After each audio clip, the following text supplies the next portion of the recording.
5 बहुओं का एक कमरे का ससुराल। सुमन और अशोक के 5 बेटे थे, जिनमें से उसने अपने 3 बेटे की शादी कर दी थी, लेकिन वह बहुत गरीब थे। रहने के नाम पर उनके पास सिर्फ एक कमरा था, जहां उसकी तीनों बहुओं ने एक कमरे में गुजारा किया था। कई साल बीत गए। अब सुमन अपने दोनों छोटे बेटे प्रेम और निखिल की शादी कर देती है, लेकिन वह दोनों अपनी पसंद की अमीर लड़कियों से शादी करते हैं। क्या अमीर लड़कियां एक छोटे कमरे के ससुराल में सिमट पाएंगी? जानने के लिए आगे बढ़ते हैं, जहां दोनों बहुएं गृह प्रवेश करके घर के अंदर आती हैं। माँ जी, हम दोनों बहनें शादी के भाग दौड़ से बहुत थक गई हैं। जल्दी बताइए कमरा कहाँ है, मैं आराम करना चाहती हूँ। हाँ माँ जी, मुझे आराम करना है, एसी चला दीजिए।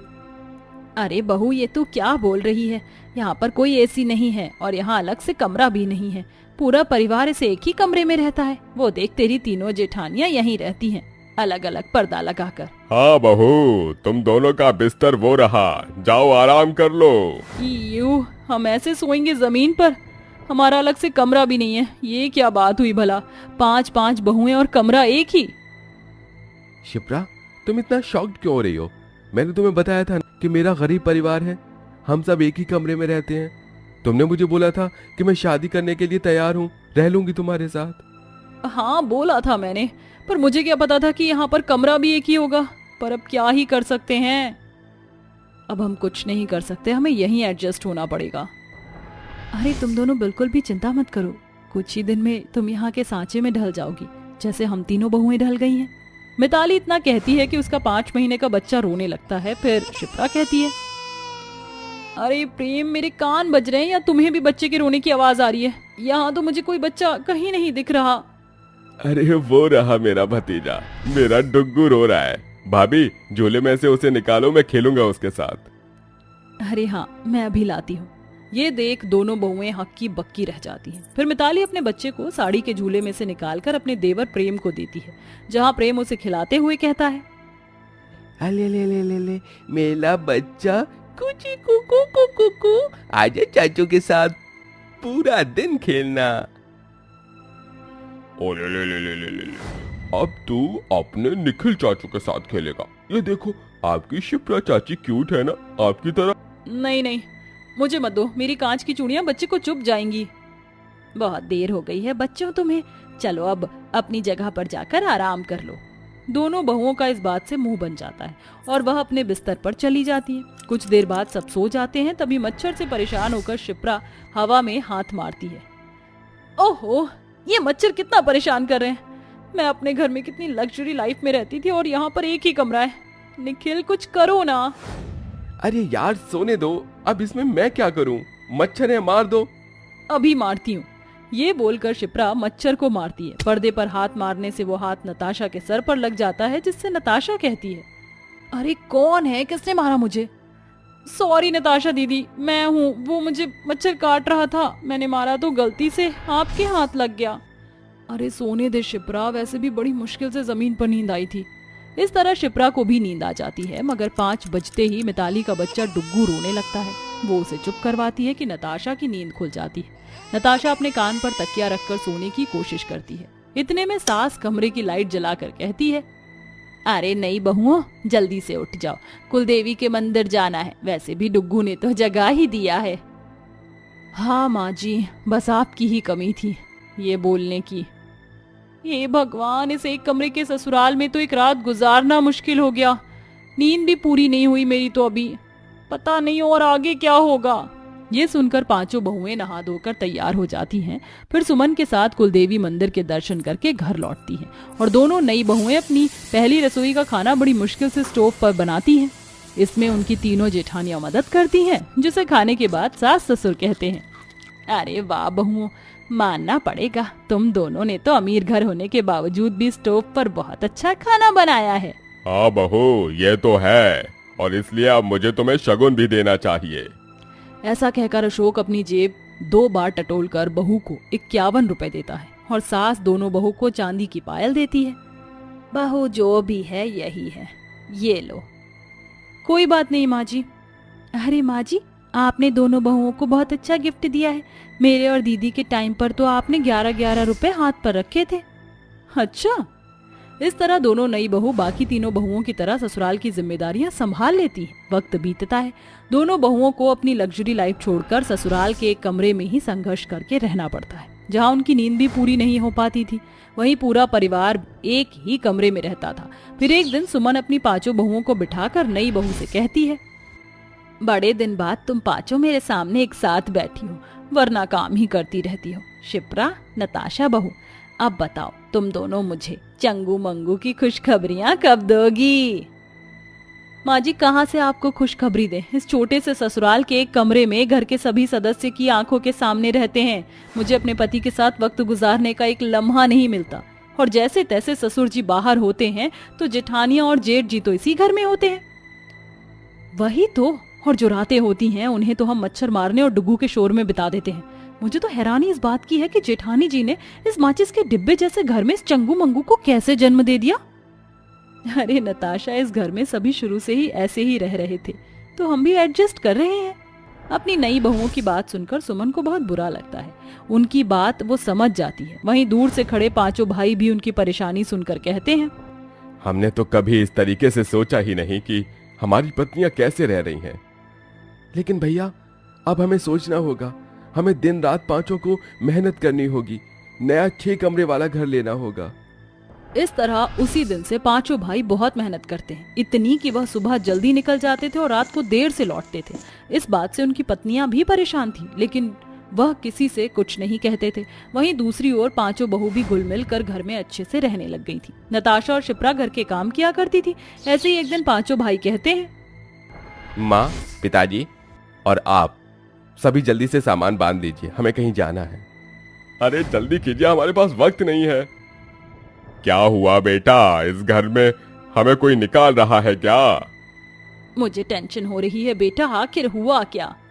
हमने कहा ना माँ, बताने के लिए वक्त नहीं है, जल्दी से कीजिए, कहीं हमें जाना है। अपने बेटों की ये बात सुन पूरा परिवार जरूरी सामान बांध लेता है, जिसके बाद पांचों भाई उन सभी को नए घर में ले जाते हैं। और उस नए घर को देखकर नताशा कहती है, अरे प्रेम, ये इतना बड़ा घर किसका है? तुम यहाँ क्यों लाए हो हमें? ये हम सब का घर है। अब से हम सभी अपने नए घर में रहेंगे। क्या इतना बड़ा घर हमारा है?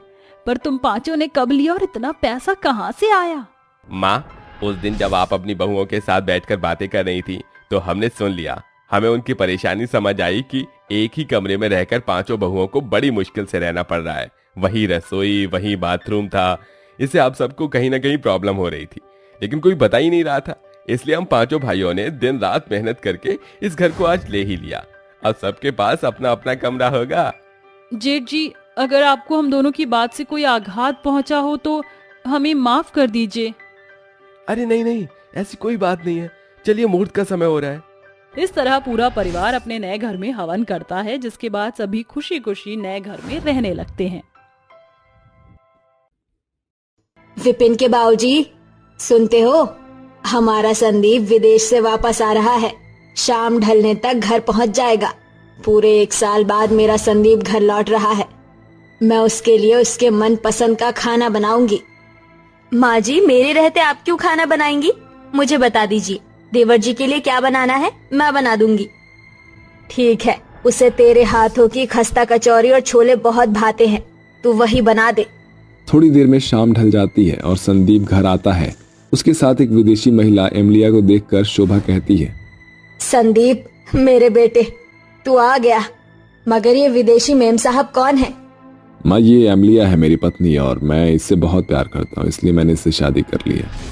संदीप की शादी की बात से रामलाल गुस्से में बोलता है, वाह मेरे लाल, अरे ये सब करने के लिए हमने तुझे लंदन भेजा था ना, और दिन रात गरीबी झेलकर खून पसीना बहाकर नमक रोटी खाकर पाई पाई जोड़कर तुझे लंदन भेजा था बेटा, ताकि तू अच्छी डिग्री लेकर वहाँ से लौटे और यहाँ पे जो है कोई अच्छा काम करे, पैसा कमाए, और तू जो है वहाँ से विदेशी को भगा कर लेकर आ गया। एक्सक्यूज मी ससुर जी, आई एम नॉट भगौरी। मैं सैंडी से शादी करके आई हूँ। Understand, you better understand. Emilia, stop it please, he is my father. Father, my foot. देख लो भाग्यवान, तुम्हारा बेटा विदेश से कैसी बेशरम बहू लेकर आया है। अजी अब जाने भी दो, क्या तुम भी एक ही बात को गतान के जैसे खींचे जा रहे हो? जूली बहू, आरती की थाली तो ले आ। ये लीजिए माँ जी। आजा इमलिया बहू, हमारे परिवार में तेरा स्वागत है। सासू mom, it's not Imliya, my name is Elimia Fernandes. Is that clear? Anyway, मेरा कमरा खाएं, मैं थक गई हूँ।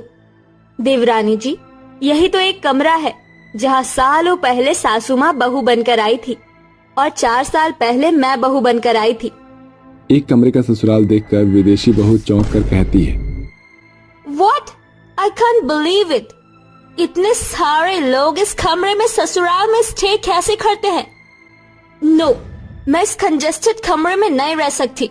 Sandy darling, let's go. Get back to London. No, Emilia, please don't go. Please, for God's sake, stay here. Please, I can't live without you. I love you. Please. Sandeep की request करने पर एमिलिया रुक जाती है और वो जूली की जगह ले लेती है। जूली, अब हम कहाँ सोएंगे? एमिलिया तो हमारी जगह पर सो गई। जाने दीजिए, एमिलिया के लिए ये एक कमरे का ससुराल नया है, उसे यहाँ ढलने में समय लगेगा। मैं आप और मुन्ना किचन के कोने वाले जगह में सो जाएंगे। शोभा की बड़ी बहू जूली एक गरीब घर की बेटी थी, इसलिए जब वो बहू बनकर आई तो खुद को अपने एक कमरे के ससुराल में ढाल लिया था। जैसे तैसे जूली बिपिन और अपने नन्हे से बच्चे के साथ हाथ पांव सिकोड़ कर सकेती में सो गई। वहीं एमिलिया गुस्से में अपने एक कोने के ससुराल को गुस्से में देखकर खुद में कुड़कुड़ाती रही। ओह गॉड, कहाँ आकर फंस गई मैं? I can't understand.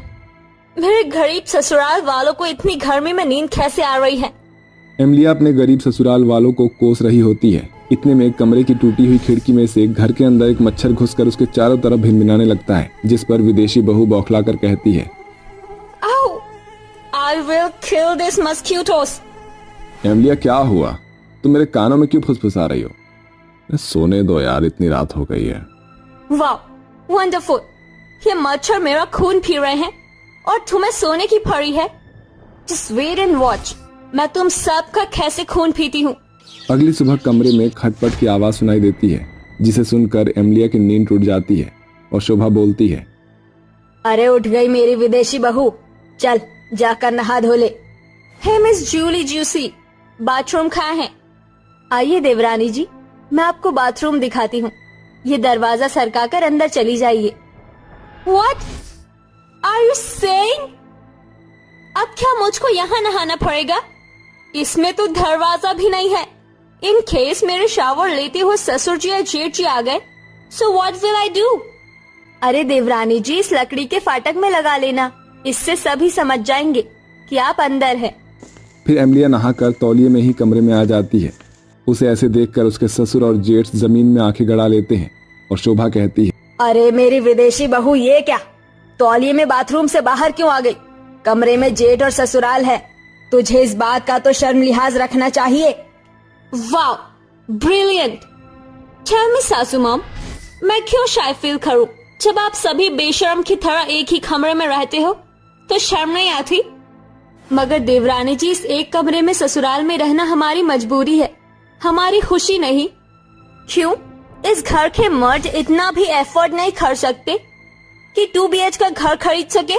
मैं लंदन में पली बड़ी हूँ, वहाँ मेरा बड़ा सा अपार्टमेंट था। अगर पता होता कि मुझे एक कमरे में ससुराल में गरीबी में रात काटनी पड़ेंगे तो मैं नहीं आती। संदीप का घर न टूट जाए इसलिए ससुराल के सभी सदस्य एमिलिया की बातें सुनते रहते हैं और ऐसे ही समय गुजरता जाता है। एक दिन जूली सभी के लिए चूल्हा फूंक कर खाना बना रही होती है कि तभी पूरा कमरा धुएं से भर जाता है, जिस कारण विदेशी बहू पिनकते हुए चूल्हे में पानी डाल देती है। अरे एलिमिया, ये तुमने क्या किया? मेरी आंखों में जलन हो रहा था, इसीलिए बुझा दिया मैंने ये चूल्हा। एक ही कमरे को किचन, बाथरूम एंड बेडरूम में बांट कर रख दिया है। Bloody poor peoples.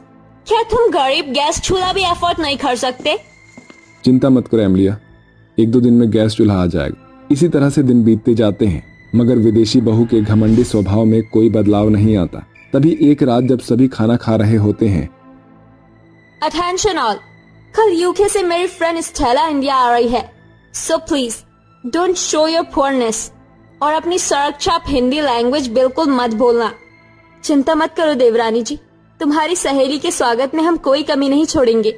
अगले दिन स्टेला उनके घर आती है।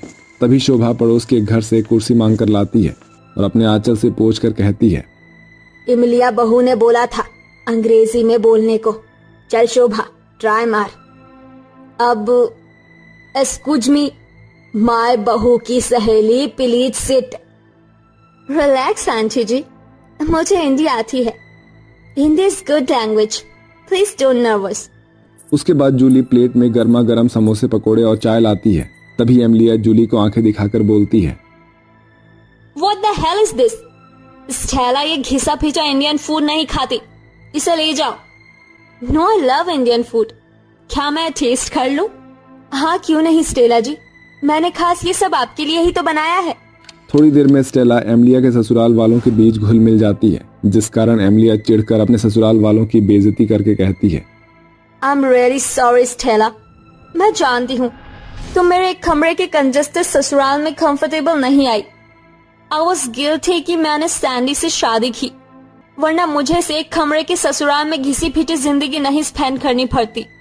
एमिलिया की बेइज्जती भरी बातें सुनकर उसकी सास, जेठानी और बाकी के सभी सदस्यों की आंखों में आंसू भर आते हैं, जिस कारण स्टेला कहती है, enough Emilia, you are so lucky कि तुम्हें इतना प्यार करने वाला ससुराल मिला है। एंड फैमिली के लिए स्पेसिफिक जगह की जरूरत नहीं होती है, केयर की जरूरत होती है। But you can not understand, look at your mother in law, she loves you lot. Actually the both are loves you, इसलिए ये तेरे साथ एडजस्ट कर रहे हैं।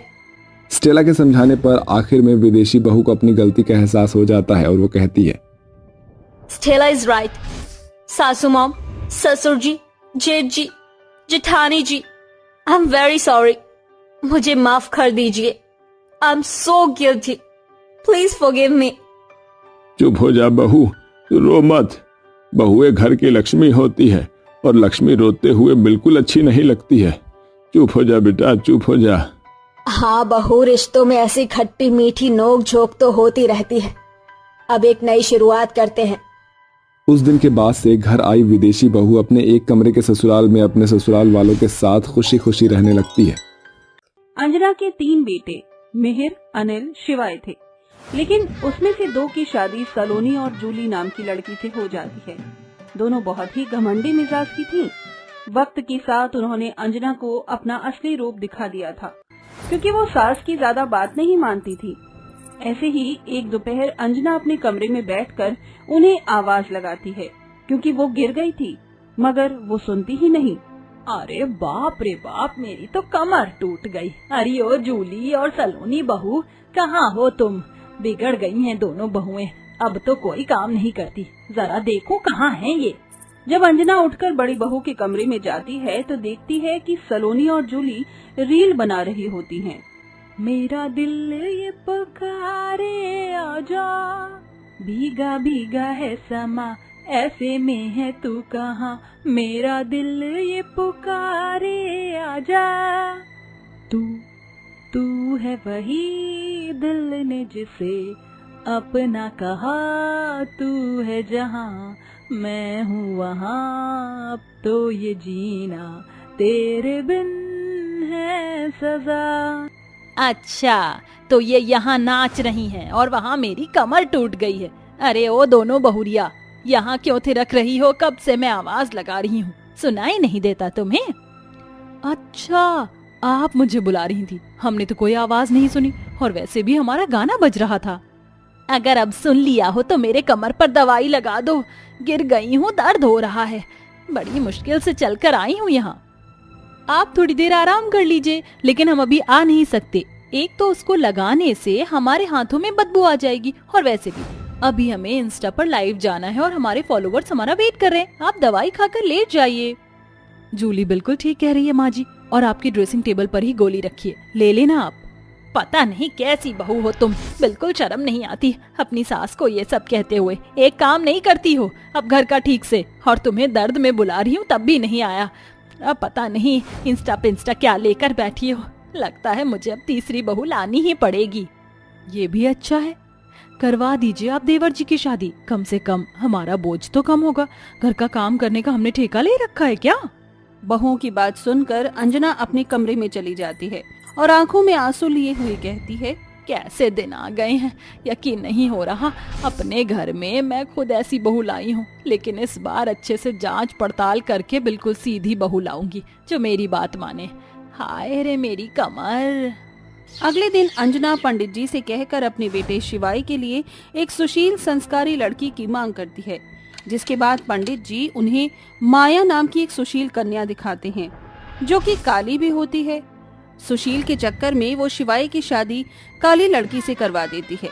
शादी के अगले दिन जब माया अपनी पहली रसोई में चाय बना रही थी तो दोनों जेठानी आपस में बात करते हुए कहती हैं, छोटी मैं क्या सोच रही हूँ, माँ जी को बड़ा गर्व है ना अपनी काली बहू पर, क्यों ना मैं उनका ये भ्रम तोड़ दूं। तुम तो जानती हो माँ जी को फीकी चाय पसंद है। हाँ दीदी, इसलिए अब हम देवरानी को अपने इशारों पर चलाएंगे। तभी दोनों अपनी नई देवरानी के पास जाकर कहती हैं, अरे हमारी नई देवरानी क्या बना रही हो माँ जी को खुश करने के लिए? वो दीदी, मैं चाय के साथ कुछ पकौड़े और मीठे में गाजर का हलवा बना रही थी। अरे वाह, ये तो बहुत अच्छी बात है, चलो बना लो। और हाँ, एक जरूरी बात, माँ जी को ना मीठा खाना बहुत पसंद है, इसलिए तुम मीठा सा अच्छे से डालना। अच्छा हुआ दीदी आपने मुझे बता दिया, वरना मैं तो कम से कम चीनी डालने वाली थी हलवे और चाय में। अब पता चल गया ना, अच्छे से चाय बनाना। ऐसा कहकर दोनों टेढ़ी जेठानियां चली जाती हैं और बाहर जाकर हंसने लगती हैं। कुछ देर बाद माया खाना बनाकर जब अपनी सास को खिलाती है तो मुंह से चाय उगलकर वो कहती है, हे भगवान माया बहू, तुमने ये कैसी चाय बनाई है? दर्जन भर मीठा चाय में कौन डालता है? तुम्हें ये नहीं पता कि नॉर्मल चाय कैसी बनती है? और वैसे भी मुझे डायबिटीज है, क्या तुम्हें इन दोनों ने नहीं बताया? माँ जी आपको डायबिटीज है, पर सलोनी दीदी और जूली दीदी ने मुझे। क्या सलोनी और जूली दीदी ने? हमने तो तुम्हें बता दिया था कि माँ जी को फीका पसंद है, फिर भी तुमने अपनी पसंद की मीठी चाय बनाई और माँ जी को पिला दी। तुम जानती हो इससे माँ जी की तबीयत भी खराब हो सकती है। माया बहू, मुझे तुझसे ये उम्मीद नहीं थी, कहीं मुझे काली बहू लाकर भी पछताना न पड़ जाए। माँ जी मुझे माफ कर दीजिए, मैं आपके लिए दोबारा चाय बना कर लाती हूँ। ये सुनकर अंजना वहाँ से उठकर अपने कमरे में चली जाती है। फिर वो अंजना को दोबारा फीकी चाय बनाकर उसको पिलाती है। शाम को अंजना सामने आती हुई बहू से कहती है, अरे जूली बहू, जरा माया को मेरे पास भेजना, कुछ काम है। जी माँ जी। ऐसा कहकर वो चली जाती है और कहती है, अपनी सीधी सादी देवरानी को माँ जी की नजरों में गिराने का अच्छा मौका, मैं उसको बताऊंगी ही नहीं। वापस आकर जूली अंजना से कहती है, माँ जी आप तो बड़ा अपनी नई बहू के गीत गा रही थी। मैंने उसको बोला कि माँ जी बुला रही है और उस कल्लो माई ने कहा कि मुझे नहीं आना, मैं आराम कर रही हूँ। अच्छा, लगता है बहू के मामले में मेरी किस्मत उस काली बहू की तरह काली हो गई है। माँ जी अगर आपको कोई काम है तो मुझे बता दीजिए, मैं कर देती हूँ। नहीं, कोई काम नहीं है, तू जा। इस तरह टेढ़ी जेठानियां सीधी देवरानी को अपनी सास की नजरों में खूब गिराती हैं, उसके किए काम में अड़चन पैदा करती हैं, जिससे अंजना काली बहू को बहुत कालेपन की जलीकटी सुनाती है। एक शाम काली बहू को अपनी सास की महंगी साड़ी प्रेस करनी थी। प्रेस करने से पहले जूली चालाकी से प्रेस का गर्म होने का पावर बढ़ा देती है, जिसके बाद माया अंजना की साड़ी पर प्रेस रखती है तो वो तभी जल जाती है। ये देखकर जेठानी जानबूझकर उसको सुनाती है। तभी आवाज सुनकर अंजना आ जाती है और कहती है, अरे क्या बात है, इतना शोर क्यों मचा रही हो तुम दोनों? माँ जी हम शोर नहीं मचा रहे, देखिए तो आपकी महंगी साड़ी को आपकी प्यारी बहू ने जला दिया। हे भगवान, करम जली कलमुही, सत्यानाश हो तेरा, जला दी मेरी इतनी महंगी साड़ी, खुद तो काली है, मेरी साड़ी को भी काली कर दी। मेरी मत मारी गई थी जो मैंने एक काली लड़की से अपने बेटे की शादी करा दी। तू तो इन दोनों से भी ज्यादा गई गुजरी निकली। माँ जी मैं सच कह रही हूँ, मेरा कोई कसूर नहीं, मैंने बस प्रेस का बटन रखकर ऑन ही करी थी कि जल गई। पता नहीं क्यों आप मुझे बार बार काली कहती हैं। मैंने कोई पाप कर दिया है क्या काली होकर? और आज तक जितने भी काम बिगड़े मैंने नहीं बिगाड़े। मुझे ऐसा लगता है कि कोई कुछ करता है।